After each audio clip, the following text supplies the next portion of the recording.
नमस्कार, news world के खास कार्यक्रम इनसाइड राजतंत्र में आपका स्वागत है। मैं हूं उमेश निगम। इनसाइड राजतंत्र में हम बात करेंगे राजनीति और ब्यूरोक्रेसी के फैसलों की इनसाइड जानकारी की। खुलासा करेंगे कि आखिर इन फैसलों के अंदर के कारण क्या हैं। तो शुरू करते हैं खबरों की इनसाइड स्टोरी का सिलसिला।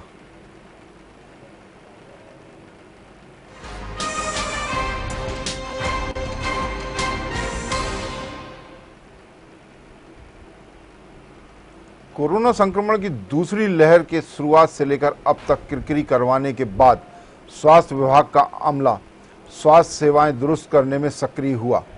प्रदेश भर के सरकारी अस्पतालों में मौजूद उपकरणों की स्थिति और चलाने वालों की मौजूदगी के आधार पर रैंकिंग की जा रही है। अस्पतालों में भी मौजूद जो उपकरण हैं वो इस रैंकिंग में शामिल किए गए हैं। इन उपकरणों को चलाने वाले भी अस्पतालों में मौजूद है। बावजूद इसके मरीजों को उपचार के लिए जो सुविधाएं मिलना चाहिए वह सुविधाएं नहीं मिल पा रही।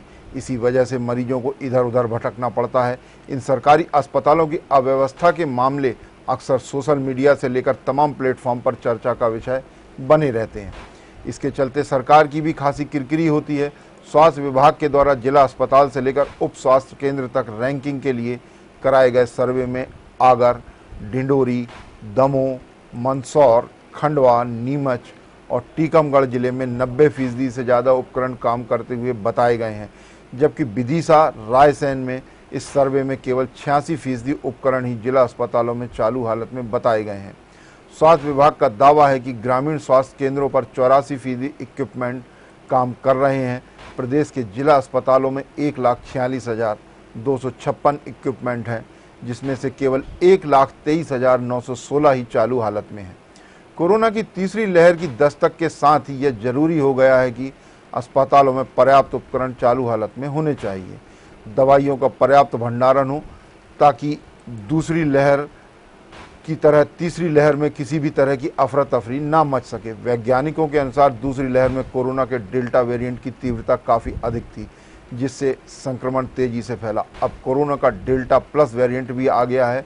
इसके संक्रमण फैलाने की तीव्रता डेल्टा वेरिएंट से काफ़ी तेज है। वैज्ञानिकों के अनुसार तीसरी लहर का कारण डेल्टा प्लस हो सकता है। ऐसे में तैयारियों से पहले से ज़्यादा अधिक और जल्दी करना होगी। इसी विषय पर विस्तार से चर्चा करने के लिए हमारे साथ जुड़ेंगे वरिष्ठ पत्रकार गौरव चतुर्वेदी जी। गौरव चतुर्वेदी जी, आपका स्वागत है। जी नमस्कार।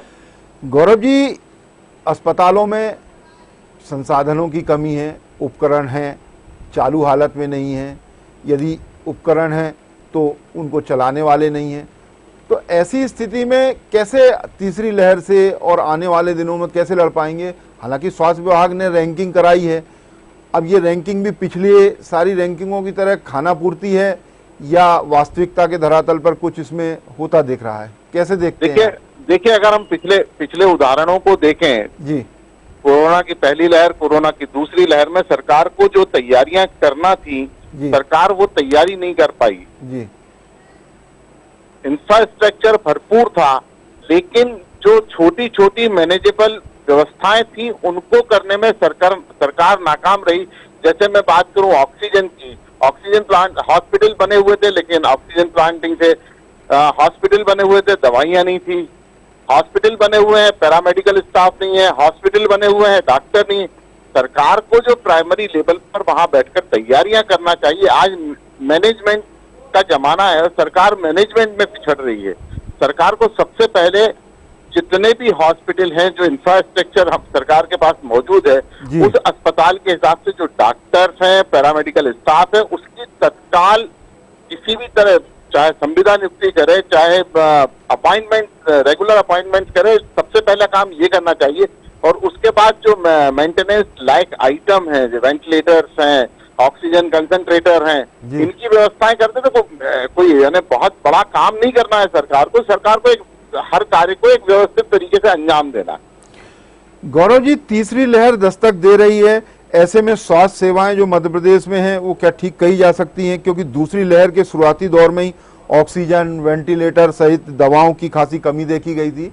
तो क्या आपको लगता है कि सब चीजें जो हैं अभी मौजूदा हालत में पर्याप्त हैं जो तीसरी लहर से लड़ सकते हैं? क्योंकि डेल्टा का जो डेल्टा प्लस वेरिएंट बताया जा रहा है वो उसकी जो तीव्रता है संक्रमण फैलने की वो काफी तेज है।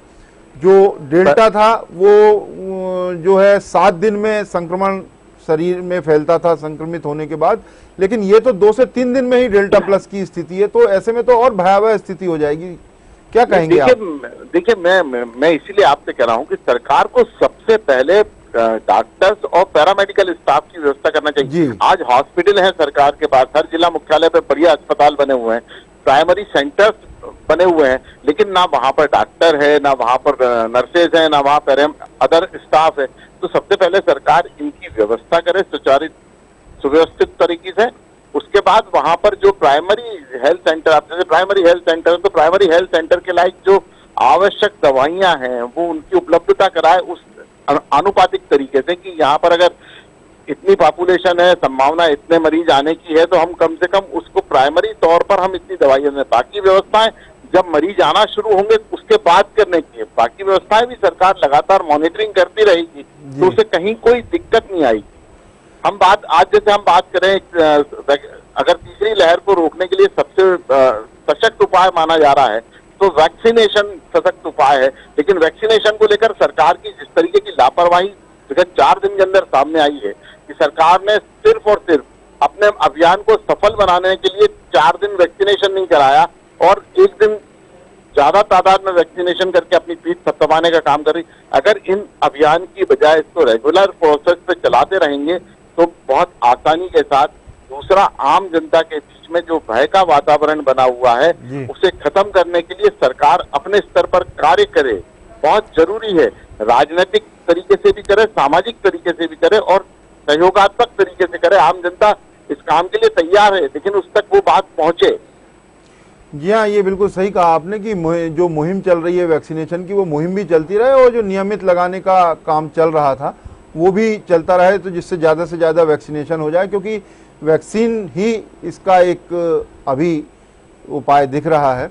गौरव जी, डॉक्टरों की जो कमी है उसको दूर करने के लिए राज्य सरकार ने कई उपाय किए हैं, जैसे जो मेडिकल के छात्र हैं उनका रजिस्ट्रेशन तभी किया जाएगा जो MBBS करने वाले जब 1 साल वो ग्रामीण क्षेत्रों में कर लेंगे। इसी तरह PG वालों के लिए भी किया गया है। बावजूद इसके डॉक्टर ग्रामीण क्षेत्र में जो पास आउट होके निकल रहे हैं वो ग्रामीण क्षेत्रों की तरफ रुख नहीं कर रहे हैं। वो अभी आंदोलन भी हुआ था, उसमें भी ये सारी बातें आई थी और कोई ना कोई वो टाल मटोल करते हैं अभी भी, जबकि सरकार ने इसको लागू कर दिया है। उसके बावजूद जो कमी है वो दूर नहीं हो पा रही है, खासतौर से ग्रामीण क्षेत्रों में। तो देखिए, ग्रामीण क्षेत्रों में उमेश जी बहुत सारे डॉक्टर निजी तौर पर प्रैक्टिस कर रहे हैं, लगातार प्रैक्टिस कर रहे हैं जी। हमें सरकार कंडीशनल बात ना करे, सरकार यहाँ पर सहयोग मांगने वाली भावना के साथ बात करे डॉक्टरों से। जो प्राइवेट सेक्टर में डॉक्टर वर्क कर रहे हैं उन डॉक्टर का सहयोग ले सकते हैं, उन डॉक्टरों को वो प्राइमरी सेंटर्स पर अपॉइंट कर सकते हैं। चूंकि सबसे बड़ी दिक्कत जो निजी अस्पतालों, निजी डॉक्टरों के पास आ रही है वो है दवाइयों की व्यवस्था का होना, वहाँ इंफ्रास्ट्रक्चर की कमी का होना। आज हर गांव के पास कम से कम 10-15 गांव के बीच में एक प्राइमरी सेंटर बना हुआ है। सरकार वहां पर उन प्राइमरी सेंटर्स में वैसी व्यवस्थाएं कर दे, दवाइयां रख दे, पैरामेडिकल स्टाफ वहीं के आसपास के लोगों का अरेंज कर दे। डॉक्टरों की कमी नहीं है। आज आप आयुर्वेदिक डॉक्टरों का सहयोग ले सकते हैं, आप होम्योपैथिक डॉक्टरों का सहयोग ले सकते हैं, क्योंकि ये आयुर्वेदिक और होम्योपैथी डॉक्टर जो भी हैं वो सारे के सारे बड़े बड़े अस्पतालों में ICU वार्ड में ड्यूटी डॉक्टर के तौर पर काम कर रहे हैं। तो आप इन डॉक्टरों का सहयोग लेकर भी सारी व्यवस्थाओं को सुचारू रूप से चला सकते हैं, लेकिन सरकार की इच्छा शक्ति कहीं से कहीं तक नजर नहीं आ रही। जी बिल्कुल सही कहा आपने कि इसमें बहुत गंभीरता से सरकार को ध्यान देना होगा और जो निजी क्षेत्र के डॉक्टर हैं उनका सहयोग भी इसमें लेना होगा, तभी कोरोना के जो इस संक्रमण है उससे लड़ पाएंगे। बहुत बहुत धन्यवाद गौरव चतुर्वेदी जी आपका हमसे जुड़ने के लिए। अब चर्चा करेंगे एक और प्रशासनिक खबर की। प्रदेश की 10 जिलों में शराब के ठेके देने में 39 करोड़ से अधिक की राशि का सरकार को नुकसान हुआ है। इन जिलों में आबकारी विभाग के अधिकारियों ने तय कीमत से कम पर शराब ठेकेदारों को शराब दुकानों का ठेका दे दिया। गड़बड़ी सामने आने के बाद अब अपर आयुक्त आबकारी ने इन ठेकों को देने वाले अफसरों को नोटिस थमाकर जवाब तलब किया है। वर्ष 2021-22 के लिए देसी विदेशी शराब की फुटकर दुकानों के लिए आरक्षित मूल्य निर्धारित किया गया था, लेकिन ई टेंडर के माध्यम से शराब दुकानों तथा एकल समूहों को ठेका आरक्षित मूल्य से कम पर देने की कार्रवाई की गई।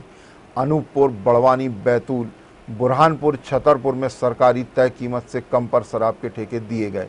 इसके अलावा देवास, होशंगाबाद, रतलाम, सिवनी और शहडोल में भी सरकार द्वारा निर्धारित की गई कीमत से कम पर शराब दुकानों के ठेके दिए। शराब के ठेके देने में बुरहानपुर जिले में 41% राजस्व कम आया। बुरहानपुर जिले में चौक बाजार समूह के लिए सरकार ने 4,45,94,733 रुपये की कीमत तय की थी, लेकिन ठेका महज 2,60,00,000 की कीमत पर मंजूर किया गया। इसी तरह इच्छापुर समूह में 23.9% और दयापुर समूह में 31.57% कम राशि में दुकानें दी गई। जो है आबकारी, परिवहन और वाणिज्य कर विभाग के जो ज़मीनों की रजिस्ट्रियाँ, जहाँ भवनों की रजिस्ट्रियाँ होती, ये सरकार को राजस्व आय का प्रमुख स्रोत वाले विभाग माने जाते हैं। यदि इन विभागों में इस तरह की लापरवाही हो रही है तो सरकार का खजाना कैसे भरा जाएगा। हालांकि सरकार इस मामले में गंभीर है।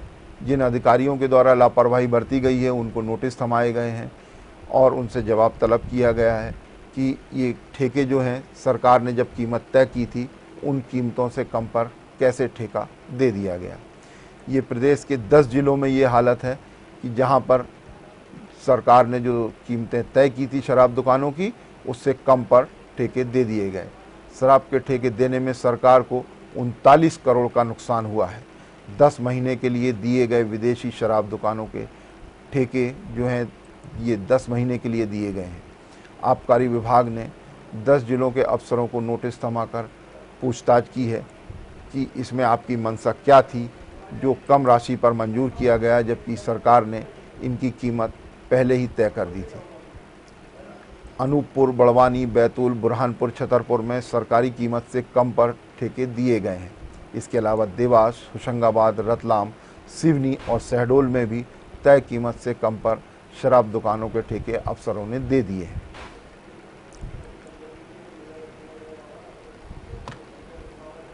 अब लेंगे एक छोटा सा ब्रेक। आप देखते ब्रेक के बाद एक बार फिर आपका स्वागत है। अब चर्चा करेंगे एक और प्रशासनिक खबर की। राज्य सरकार अब हर टोल प्लाजा पर एम्बुलेंस और पैरामेडिकल स्टाफ रखने की तैयारी कर रही है, जिससे सड़क हादसों में घायलों को घंटे भर में उपचार उपलब्ध कराया जा सके। इसके लिए प्रदेश सड़क विकास निगम ने एक्सीडेंट रिस्पांस सिस्टम ARS का नया सेटअप बनाया है। इसे ठेके पर देने के लिए टेंडर भी जारी कर दिए हैं। MPRDC का प्लान प्रदेश भर की 1 लाख किलोमीटर सड़कों का डाटाबेस बनाने का है। वर्तमान में 20,000 किलोमीटर सड़कों पर होने वाली दुर्घटनाओं के आंकड़े जुटाए जा रहे थे। प्रदेश का रतलाम जिला सड़क दुर्घटना में सबसे बड़ा ब्लैक स्पॉट बन रहा है। यहाँ के राजमार्ग और राष्ट्रीय मार्ग पर आए दिन हादसे हो रहे हैं। रीवा, सीधी, मंदसौर, खंडवा और धार जिलों में भी सड़क दुर्घटना बढ़ गई हैं। इसका खुलासा MPRDC के ARS आंकड़ों से ही हुआ। दरअसल MPRDC ने कुछ साल पहले एक्सीडेंट रिस्पांस सिस्टम बनाया था। इस सिस्टम की जिम्मेदारी एक कंपनी को दी गई थी, जिसने राष्ट्रीय और राजमार्ग पर होने वाले सड़क दुर्घटनाओं के दौरान घायलों को तत्काल एम्बुलेंस से अस्पताल तक पहुंचाने की व्यवस्था करने की ज़रूरत बताई थी। सर्वे रिपोर्ट के आधार पर यह बात सामने आई थी कि दुर्घटनाओं में घायल अस्पताल पहुंचने के पहले ही दम तोड़ देते हैं। त्वरित उपचार मिल जाए तो घायलों को बचाया जा सकता है। इसके लिए अब MPRDC ने एक्सीडेंट रिस्पांस सिस्टम ARS को और मजबूत बनाने का प्लान तैयार किया है। अभी तक एक्सीडेंट रिस्पांस सिस्टम परफेक्ट नहीं था। दुर्घटना स्थल और घायल अथवा मृतक के आंकड़े नहीं थे। घटना की सूचना तत्काल नहीं मिलती थी। दुर्घटना के कारण को जानने सुधारने की योजना नहीं थी, इसलिए इस योजना को धरातल पर नहीं उतारा जा सका था। लेकिन अब योजना में गति देने का काम फिर शुरू हो गया है। प्रत्येक टोल प्लाजा पर हर 50 किलोमीटर के दायरे में एक एम्बुलेंस रहेगी। एम्बुलेंस में पैरामेडिकल स्टाफ उपलब्ध रहेगा, जो दुर्घटना में घायल हुए व्यक्ति को तत्काल प्राथमिक उपचार देगा और अस्पताल तक पहुंचाएगा। घायल की 48 घंटे तक मॉनिटरिंग की जाएगी। हर घटना का डाटाबेस MPRDC तैयार करवाएगा।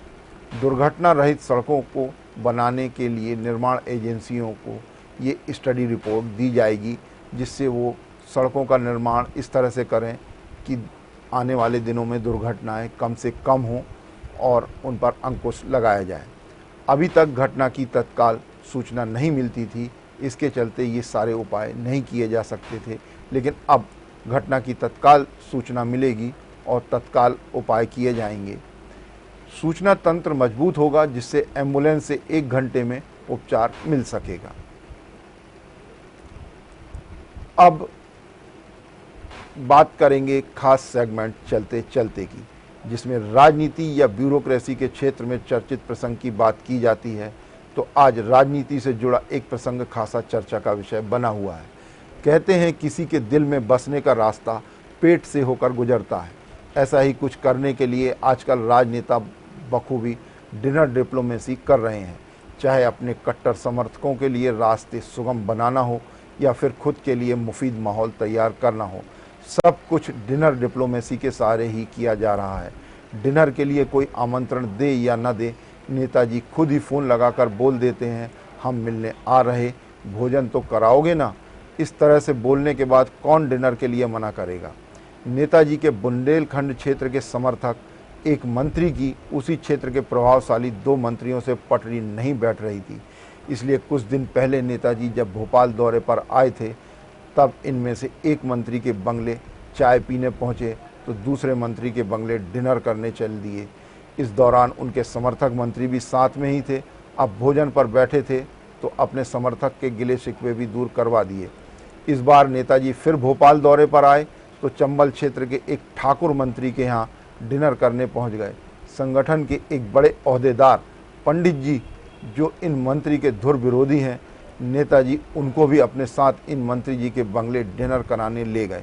दरअसल नेताजी जिस इलाके से आते हैं वहाँ वे अपना एकाधिकार बनाना चाहते हैं। जिस इलाके से ये नेताजी आते हैं वहाँ पार्टी के पुराने नेता ठाकुर साहब का भी दबदबा है। ठाकुर साहब की दिल्ली दरबार में भी अच्छी खासी पकड़ है। जब तक ठाकुर साहब की उनके ही इलाके में पकड़ कमज़ोर नहीं पड़ेगी, तब तक नेताजी की पकड़ मजबूत नहीं हो पाएगी। इसीलिए नेताजी उसी इलाके के दूसरे नेताओं के साथ डिनर डिप्लोमेसी कर ठाकुर साहब की जड़ ढीली करने के काम में लगे हुए हैं। दर्शकों की सुविधा के लिए बताते चलें कि जिन नेताजी की यहाँ बात हो रही है वे सरकार बदलवा चुके हैं। इनसाइड राजतंत्र में आज बस इतना ही। कल फिर मिलेंगे राजनीति और ब्यूरोक्रेसी के कुछ नए फैसलों की इनसाइड स्टोरी के साथ। तब तक के लिए मुझे दीजिए इजाज़त और आप देखते रहिए न्यूज़ वर्ल्ड।